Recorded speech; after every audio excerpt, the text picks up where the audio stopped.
Hi guys. So as you can see, because I ran up some vinegar, so I'll just put some sugar here. Now, itong garapo na to, ito yung pinaglagyan ko ng, pag bumili ka ng kape, di ba ganito ang lalagyan. When you buy a coffee, this is the one. This is the jug from the coffee. So, I did not throw away. I keep it because I know I can use something. So, see, that's a chili there.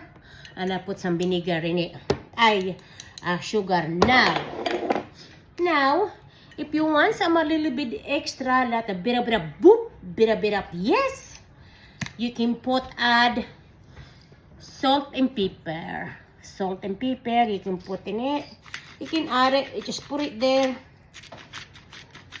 Especially the people that really like chili. And it's a really good taste.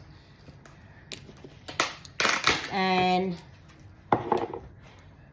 it's dry onion, crushed onion. So this is they have a bit of flavor.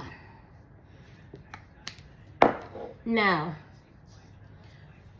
dry garlic.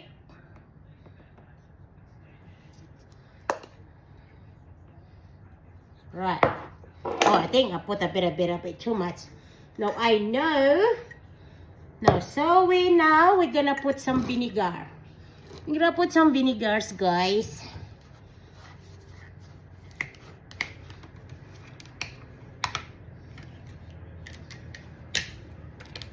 I love this one. My kids love this one. My friends,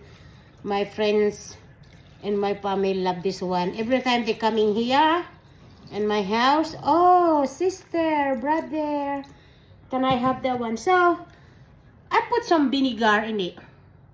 And then, that's enough, ready to eat. And next couple of days, or even tomorrow, it's ready. So, you see, like I said before, can you see the sugar? Sugar stay there. As long as I got some vinegar, the sugar stay there. Stay there for about maybe two weeks or a month. Sugar like that. It doesn't melt. Because you know why? Because with the vinegar. You know what? The vinegar first of the sugar, it doesn't melt for a long time unless you will stir it. So I'll just take care of all this. Okay, so that's, you can just put it in the fridge and ready to, you can use this one for cooking, or you can use this one for just eating. It tastes like a lawless. And then this one, there's another one. This is the plain one. Just the sugar and the chili and vinegar. Of course, this is the different one. It's a plain one. I will put just the salt in vinegar, and so I just gonna I already put sugar there. Now gonna put some salt. Here's the salt. This is a different taste. It's just the plain. And then of course the white vinegar. Oh.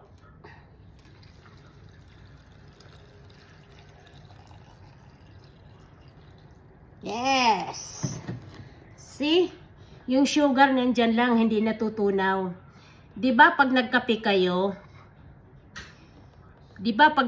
kayo, when you make a coffee, the sugar will melt. This one no, because it's a vinegar. See, it's still there, the sugar. So this is the plain one. Only vinegar, salt, and sugar. So I hope you learned something, guys. And please share this video and follow, subscribe my YouTube channel, and also my reels. Only sometime I upload the reels, but not much. But every day I upload in my reel. So anyhow, guys, sana meron kayong natutunan. I hope you learned something. That this is the one that got garlic and onion and pepper and salt, and this one just salt and sugar, of course vinegar and chili. Thank you for watching, guys.